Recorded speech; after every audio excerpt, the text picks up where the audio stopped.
I've always been the good wife, the one who sacrificed everything. Now my husband is gone and so is our entire $32,000 house fund. Everyone, including the police, thinks I'm the heartbroken victim, but they don't know the guilt I carry. I knew about the layoff weeks ago and I let the whole thing happen to escape our suffocating life. The chime of the doorbell reverberated through the dwelling at precisely 11:30 in the morning. Standing upon my veranda were two uniformed law enforcement officers, a statuesque gentleman adorned with a prominent mustache and a youthful female colleague whose coiffure was neatly secured in a ponytail. The male officer politely inquired if I was indeed Mrs. Anastasia Hawkins, a fact which I duly verified. He introduced himself as Officer Dominic Scott, presenting his associate as Officer Paula Haynes, and proceeded to elucidate that they harbored a significant matter requiring urgent discourse. Upon entering the confines of our living quarters, they courteously declined my proposal of coffee and swiftly transitioned to the crux of their visit. Their presence concerned my spouse, Marcus. I promptly assured them of his well-being, clarifying that he had departed for his professional obligations just that very morning. Officer Paula exchanged a fleeting, knowing glance with her partner before meticulously elucidating the quandary. They had received an official report regarding Marcus's disappearance, initiated by his maternal parent, Cecilia. Missing? Such a notion was utterly inconceivable. He had bestowed a farewell kiss upon me at approximately 7:30 that very morning. Officer Dominic unfurled his memorandum pad and elaborated that, according to the assertions of Cecilia Hawkins, she had not established contact with her offspring for a span of 4 consecutive days. Furthermore, when she had telephoned his place of employment the preceding day, she had been apprised that he had been absent throughout the entire week. This simply cannot be accurate. Marcus routinely attends his duties at Messier and Associates daily. He has been diligently engrossed in a substantial undertaking. Paula directly contradicted my statement, affirming that they had already verified with Messier and Associates, who unequivocally corroborated Marcus's non-attendance at the establishment since the prior Thursday. I endeavored to contact Marcus instantaneously, but my call was immediately routed to his voicemail. I painstakingly explained to the officers that there must be some egregious error. Marcus had consistently adhered to his customary schedule of departure for work and subsequent return home, even recounting details of his professional day during our evening repasts. When Dominic specifically inquired about the events of the preceding day, I vividly recounted how Marcus had arrived home at approximately 6:15 p.m. We had savored a meal of lasagna, and he had made mention of a client meeting that had extended beyond its anticipated duration. Paula then posed a query regarding my last interaction with my mother-in-law. I recounted our planned dinner gathering at her residence on Sunday, which Marcus had informed me was rescinded due to her indisposition. Paula then imparted the disconcerting information that, according to Cecilia, that particular dinner engagement had never been formally arranged, leaving me in a state of profound perplexity. The officers then solicited permission to conduct a perusal of our living space, and I consequently guided them to our matrimonial chamber, drawing their attention to Marcus's dental hygiene implement and articles of clothing. When Paula inquired about his passport, I accessed the desk drawer where we habitually safeguarded vital papers. Both the passport and birth certificate were conspicuously absent, although I emphatically stated their presence just the week before when I had settled our financial obligations. Following a communication via their radio apparatus, Dominic informed me that another officer had engaged in dialogue with our neighbor, Christian Rogers, who had observed Marcus depositing travel bags into his vehicle last Thursday afternoon. When I vehemently protested, asserting the impossibility of this given his presumed presence at work, Dominic adamantly maintained that the neighbor was unequivocally certain of having witnessed him at 1 p.m. on Thursday. I telephoned Marcus's corporate establishment and requested to speak with his administrative assistant, Kimberly. She sounded utterly taken aback by my communication and subsequently divulged that Marcus had been absent since formally requesting personal leave the preceding Wednesday, citing a familial emergency. Officer Dominic then began to insinuate the necessity of scrutinizing financial records, gingerly alluding to the implicit meaning of his suggestion. "You posit that he has forsaken me? That is preposterous. We have been united in matrimony for a period of 6 years. Our relationship is entirely unblemished." I accessed our joint financial institution account via my cellular device and observed that the extant balance amounted to merely $843. Just the previous week it had contained an excess of $32,000. This sum constituted our accrued savings designated for a down payment on a residential property. I presented them with a transactional record from Thursday. A sum of $31,500 had been electronically transferred to an unidentified account. "There must be an egregious miscalculation," I murmured under my breath. Our credit card statements revealed expenditures at a purveyor of luggage, a men's haberdashery, and a ride-sharing service to the airport in the days immediately preceding his disappearance. Dominic inquired if Marcus possessed any kin residing in alternate states or acquaintances domiciled in foreign lands. I made mention of his university flatmate in Costa Rica, whom Marcus had visited during the preceding year. Paula acknowledged the necessity of obtaining that contact information. After the departure of the law enforcement personnel, my confidante, Kimberly, expeditiously arrived. She gently probed whether Marcus had uttered anything unusual recently. I recounted his mention of an impending professional advancement and our imminent capacity to acquire the dwelling in Oak Ridge. Anna, Marcus was released from his employment at mere 3 months prior. This information was common knowledge. We were under the impression that you too were aware. That evening, I meticulously scoured our apparel storage area and unearthed a prepaid telecommunication device clandestinely concealed within an antiquated travel case. It was protected by a passkey, necessitating my recourse to specialized experts for its decryption. The recorded call log evinced dozens of communications to and from the identical number. The most recent textual message conveyed the succinct sentiment: "Flight confirmed. Rendezvous there tomorrow." 2 days thence, Officer Paula telephoned to apprise me that they had verified Marcus's boarding of a flight destined for San Jose, Costa Rica, and that he had not embarked upon this journey unaccompanied. The initial update was disseminated 5 days later. Consequently, yes, my husband abandoned me, absconded to Costa Rica with, apparently, another individual, and entirely depleted our collective savings fund. And truthfully, I am still endeavoring to comprehend the sheer audacity of this man.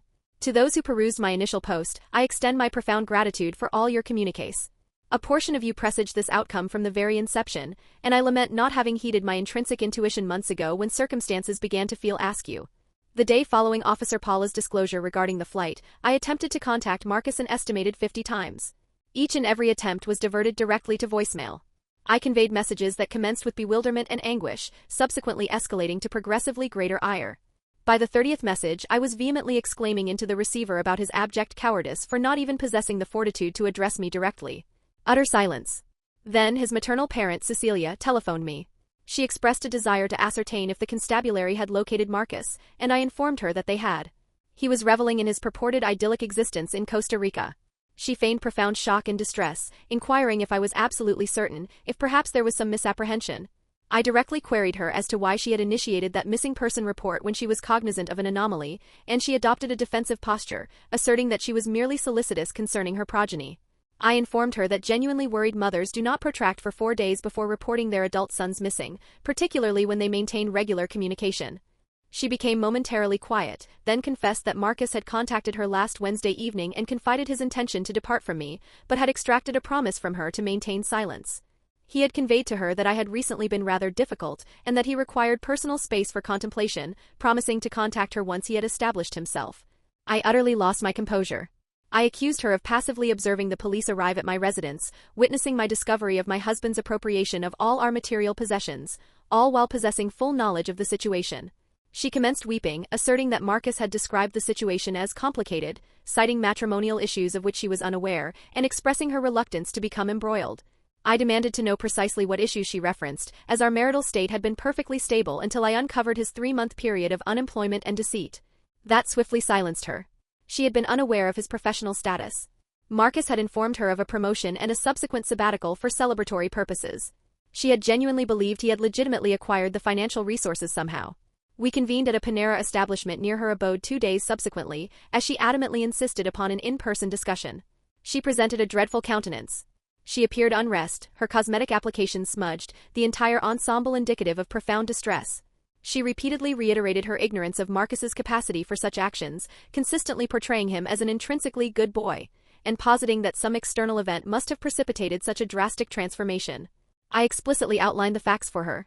Marcus was summarily dismissed from his employment in July. For a continuous period of 3 months, he arose each morning, donned formal attire, and feigned attendance at his workplace.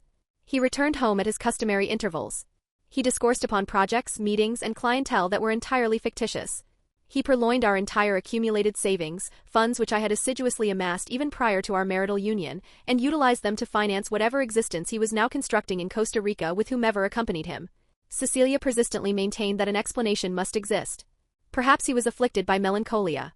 Perhaps he experienced a psychological breakdown. I retorted that individuals suffering from depression do not reserve airline tickets, acquire new baggage, and meticulously orchestrate their evasion over an extended period of days. This was a premeditated act. Then she delivered a revelation that further intensified my indignation. She disclosed that Marcus had telephoned her yesterday morning from Costa Rica. He had assured her of his safety, expressed regret for causing her anxiety, and promised to elucidate everything in due course. When she inquired about my welfare, he had nonchalantly stated that I would be fine, and that we had grown apart. Grown apart. This individual had bestowed a kiss upon me each morning as a farewell, articulated his affection, meticulously planned for our prospective domicile in Oak Ridge, and yet, apparently, we had grown apart, and I had simply failed to perceive it. I requested the telephone number from which he had called. She responded that it was obscured. Naturally it was. The financial institution predicament is an absolute quagmire. I visited our banking branch the preceding Friday and engaged with a manager named Adam, who appeared to be approximately 12 years of age and incessantly offered apologies as if the blame rested upon his shoulders. He retrieved all our account activities and meticulously presented them to me. Marcus had been incrementally transferring smaller sums of money to a newly established account in his sole name, initiated in August. The substantial transfer occurred on Thursday morning at 9:47 a.m. while I was engaged in my professional duties. Adam stated that given it was a jointly held account and Marcus was an authorized user, technically he had not committed any larceny. It was legally permissible for him to appropriate the entirety of the funds. I inquired about the credit cards. The situation was identical. We were both authorized users, so even though he had exhausted their limits acquiring his escape provisions, there was nothing illicit about the transactions. I consulted with a legal professional that very afternoon. Her appellation is Lucy, and she had been recommended by Kimberly. Lucy advised that I could initiate divorce proceedings and endeavor to reclaim a portion of the funds through the division of assets, but if Marcus had already expended the entirety, there might be nothing recoverable. She asserted that my optimal course of action was to immediately freeze all financial instruments and meticulously document all his expenditures, which I had already undertaken. I commenced a thorough examination of literally every item within our apartment, every receptacle, every carton, every random scrap of paper in his automobile, which, incidentally, he had left behind, evidently deeming it superfluous for his new existence. I discovered insurance documentation for a storage facility of which I had been entirely unaware. The storage establishment is one of those 24-hour access facilities situated at the periphery of the town. I drove there on Saturday evening, plagued by sleeplessness and an inability to cease contemplating what else he might have been concealing. I utilized the access code from the paperwork and located Unit 247. It was almost entirely devoid of contents. Merely some antiquated furnishings from his university residence and a couple of containers filled with miscellaneous detritus. However, in the farthest corner, I unearthed a folder containing printed electronic mails. Yes, printed, as if he harbored apprehensions regarding digital footprints or similar concerns. These communications transpired between Marcus and an individual identified as MJ, dating back 6 months.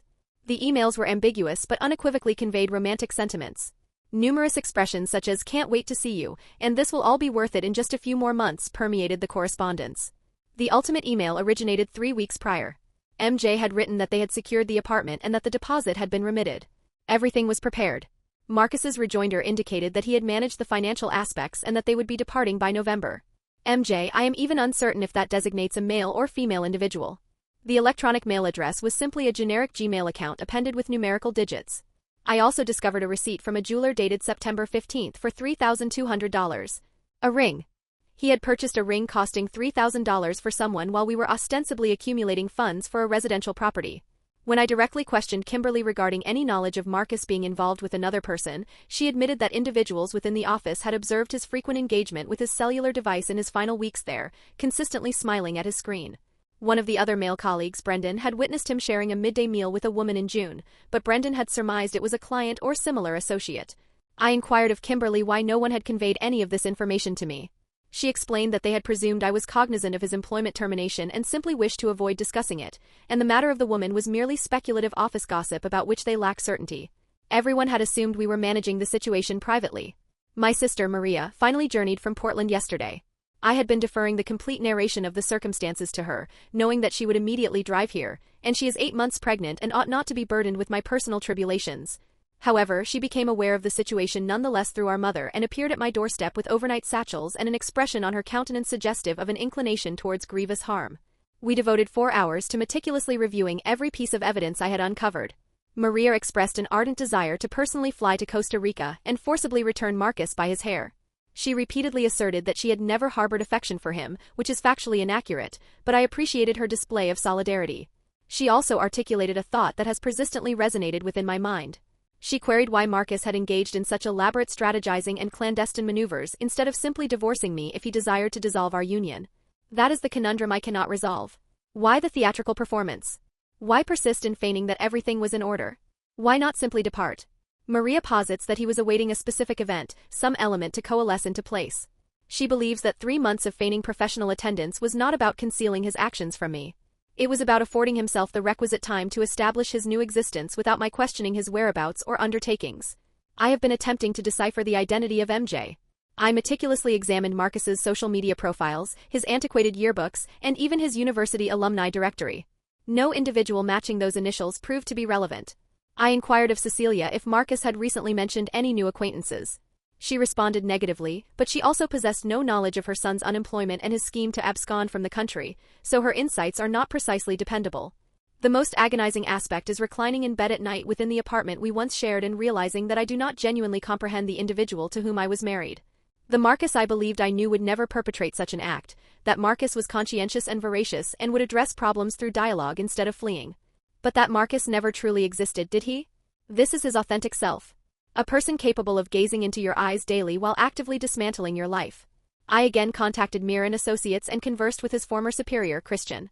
Christian stated that Marcus's termination was performance-based, which was corporate euphemism for a significant misstep.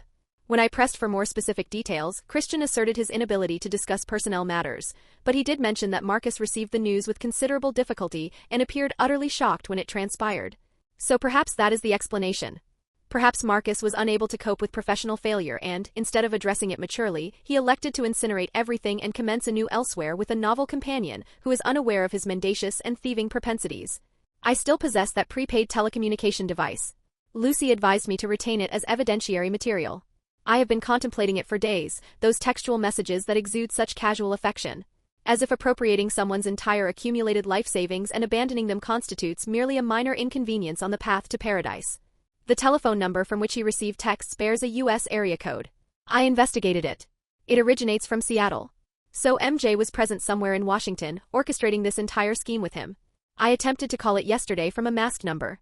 It rang 4 times before someone answered but remained silent. I could discern breathing and ambient sounds reminiscent of oceanic waves or gusting wind. Then they terminated the connection. When I reattempted the call, the number had been disconnected. The final update was disseminated 3 weeks subsequently.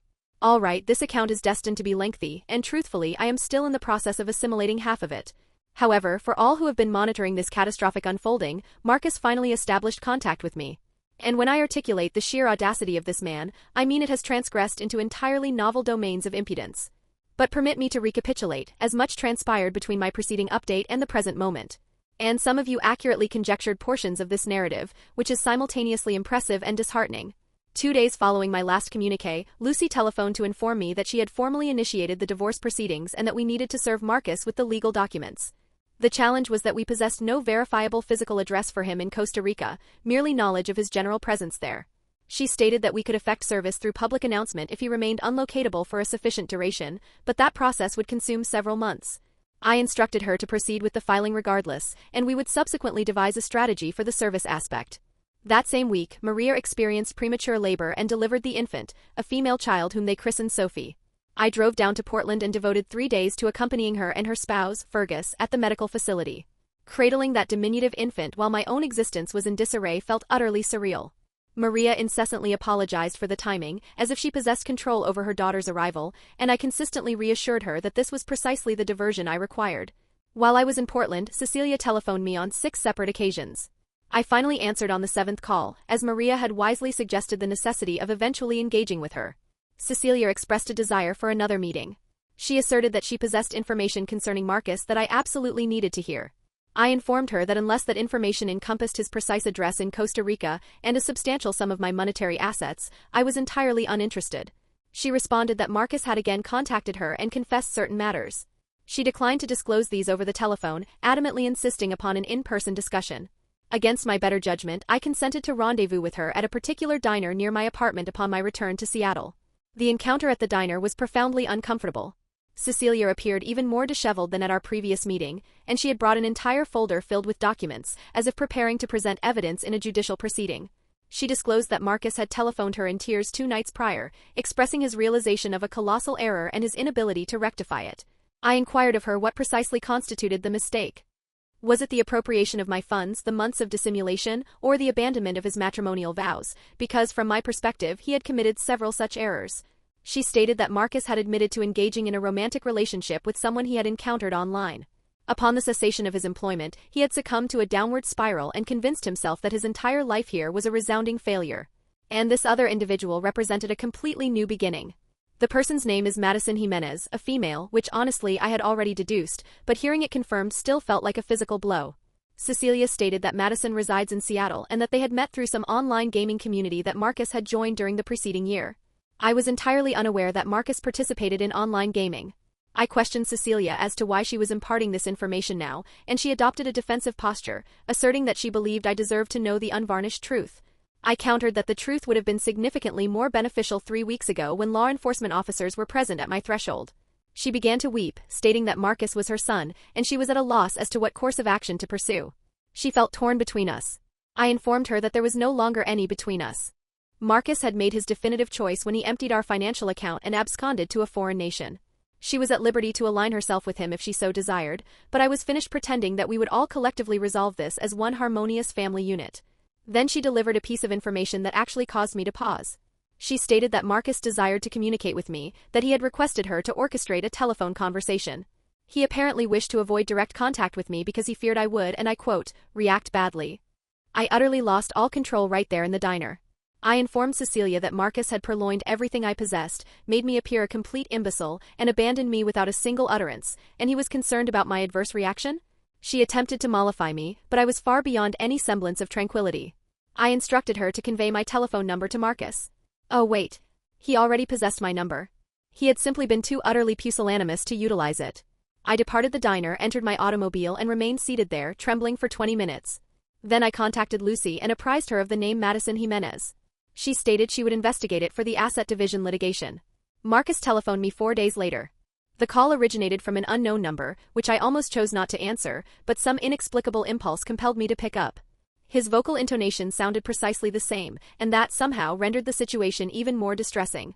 He commenced with profuse apologies, asserting that he never intended for events to unfold in this manner. I abruptly interrupted him and queried him as to which things precisely he referenced, the infidelity, the larceny, or the abandonment. He fell silent, then stated that the entire situation was more convoluted than I comprehended. I instructed him to elucidate the complexities for me immediately. He began to ramble about how the loss of his employment had utterly devastated him, how he felt like an abject failure, how he was incapable of facing me daily, cognizant of his profound disappointment. He stated that Madison understood his ordeal because she had experienced a similar situation, and conversing with her made him feel like his authentic self once more. Over time, they developed romantic affections. And when she proposed they initiate a fresh start together in a novel locale, it felt like the sole viable escape route. I questioned him as to why he had not simply conveyed any of this to me. Why the months of deceit, the elaborate deception, the theft? He claimed he had attempted to tell me on numerous occasions but had succumbed to timidity because he knew it would inflict pain upon me. And the longer it persisted, the more arduous it became. He asserted that he had appropriated the funds because he reasoned we would divide them in the divorce anyway, and he required them to commence his new existence. That is when I completely erupted. I informed him that those funds were no longer ours. They were mine. My savings accrued even prior to our marital union, money I had earned and diligently saved while he was, apparently, engaging in video games with his paramour. He attempted to contend that a joint account signified joint funds, and I vociferously asserted that joint implied a mutual decision, not his prerogative to purloin it while I was occupied at my workplace. He stated he would reimburse me eventually once he had established himself and secured employment in Costa Rica. I inquired of him how protracted eventually was anticipated to be, and he conceded he was uncertain, perhaps a year or 2. I demanded the immediate restitution of every single penny, and he stated he no longer possessed it. The majority had been expended on the apartment security deposit, new furnishings, Madison's credit card debt that they had liquidated so she could accompany him. Madison's credit card debt. He utilized my financial resources to discharge his girlfriend's liabilities. I queried him as to the remaining balance of my funds he possessed. He stated approximately $4,000. Out of $31,000, he retained $4,000 after 3 weeks. The conversation extended for nearly an hour. He ceaselessly endeavored to rationalize every action, asserting his state of depression and impaired judgment, and that he never intended to inflict such profound suffering upon me. I inquired about the ring for which I had discovered the receipt, and he admitted he had purchased an engagement ring for Madison in September. They were planning to solemnize their union once our divorce was finalized. So he was betrothed to another individual while still legally married to me, utilizing funds we had painstakingly saved for our marital home to acquire a ring for her. At one juncture, he attempted to argue that we had, in any case, grown apart over the past year, that I had been emotionally distant and overly preoccupied with my professional life. I reminded him that I had been working supplementary hours specifically to accrue more funds for the residence he persistently claimed he desired. He again fell silent. I directly questioned him as to why he had chosen this particular course of action. Why not simply file for divorce, equitably divide our assets, and depart? Why the elaborate deception? He finally confessed the unvarnished truth. He did not believe he could successfully appropriate all the funds in a conventional divorce settlement. He knew I would vigorously contest it. That my legal counsel would ensure an equitable division of all assets. This way, by the time I comprehended what had transpired, he would be long gone and the funds would be fully expended. He gambled on my inability to reclaim the money from Costa Rica. Hearing him articulate it explicitly, admit that he had deliberately orchestrated a scheme to financially defraud me, was somehow even more egregious than discovering it on my own. This was not a spontaneous error or a momentary lapse in judgment.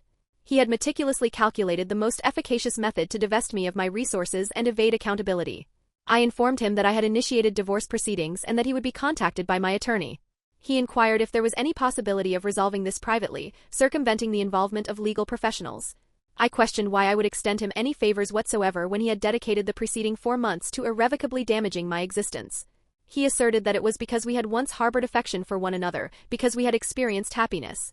Because I was a virtuous individual who would wish to act righteously, a clear manipulation. As if I were expected to passively acquiesce and facilitate matters for him after all his transgressions. I informed him that the right thing would entail his boarding an aircraft, returning to Seattle, and confronting the repercussions of his actions as a responsible adult. He stated he was unable to do so. His life was now inextricably linked to Costa Rica with Madison. I inquired if Madison was cognizant of his legally married status, and he affirmed that she was fully aware of everything and supported his decision to depart. I abruptly terminated the call. I could not endure another single word. Lucy was exultant when I apprised her of the telephone conversation. Apparently, his admission of deliberately concealing assets and planning to withhold them from me was precisely the corroboration she required. She stated it likely would not secure the full restitution of all my funds, but it substantially bolstered our legal position. She also successfully located Madison Jimenez's social media profiles through certain legal databases to which she possessed access. Madison is 29 years of age and, based upon her Instagram postings, had been disseminating photographs from Costa Rica for the preceding 2 weeks. Images of beach sunsets, tropical beverages, and her and Marcus appearing disgustingly content together. In one photograph from the previous week, the ring on her finger was conspicuously visible. Witnessing them together, observing their apparent felicity while I was here contending with the wreckage of my existence, rendered me physically unwell. Maria advised me to cease perusing the images, asserting that I was self-inflicting torment, but I was unable to desist.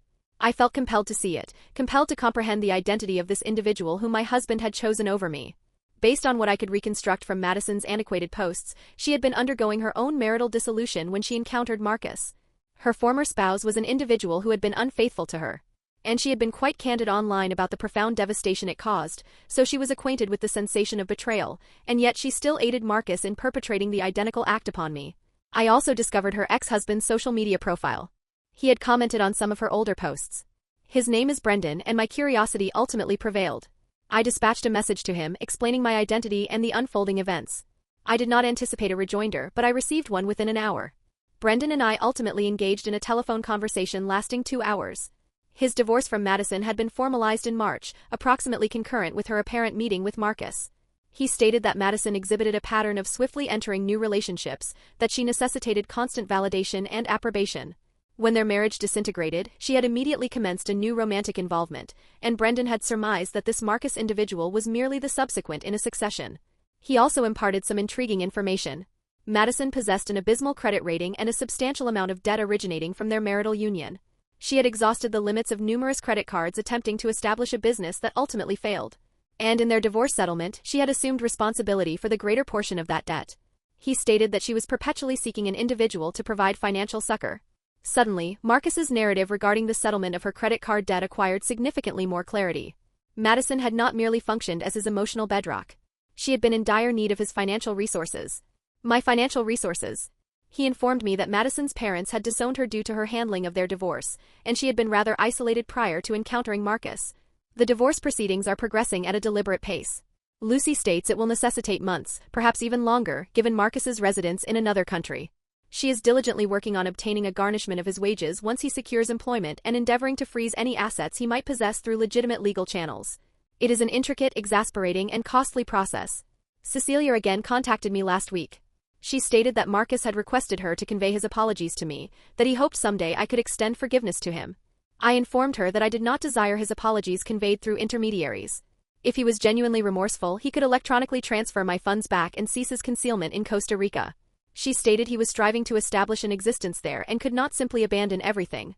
I also informed Cecilia that she needed to definitively choose whose side she was on, as I was fatigued by her role as messenger between us. Either she was going to endorse her son's actions, or she was going to acknowledge that he had devastated my life and stolen from me. She could not simultaneously uphold both positions. She became agitated and asserted that I was being unjust, that she was attempting to assist everyone. I informed her that there was no possibility of assisting everyone in this particular predicament. Marcus had made his choice and she needed to make hers. She stated she would perpetually love her son irrespective of his actions. I informed her that was acceptable, but not to anticipate my continued communication with her then. We have not conversed since.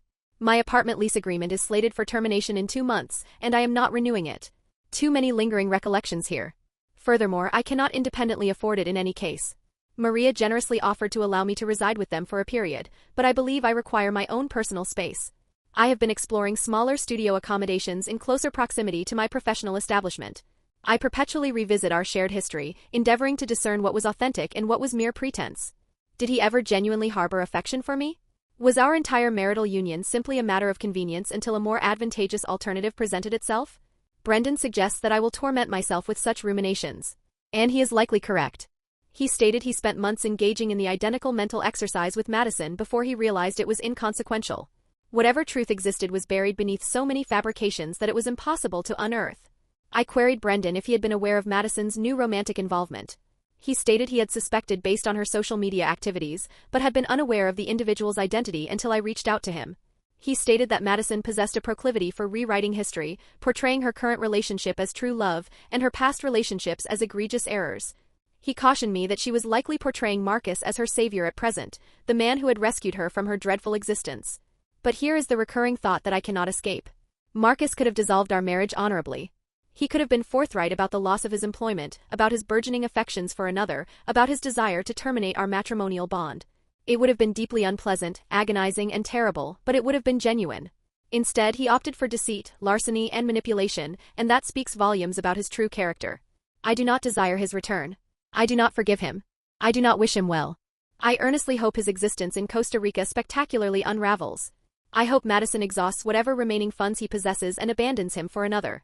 I hope he ultimately finds himself solitary and impecunious and realizes, far too belatedly, what he callously discarded. Lucy indicates we should receive a settlement proposition within the next month or 2. Marcus will likely endeavor to negotiate repayment in installments or some other such nonsense. Regardless, it is no longer my burden. Marcus is now Madison's predicament.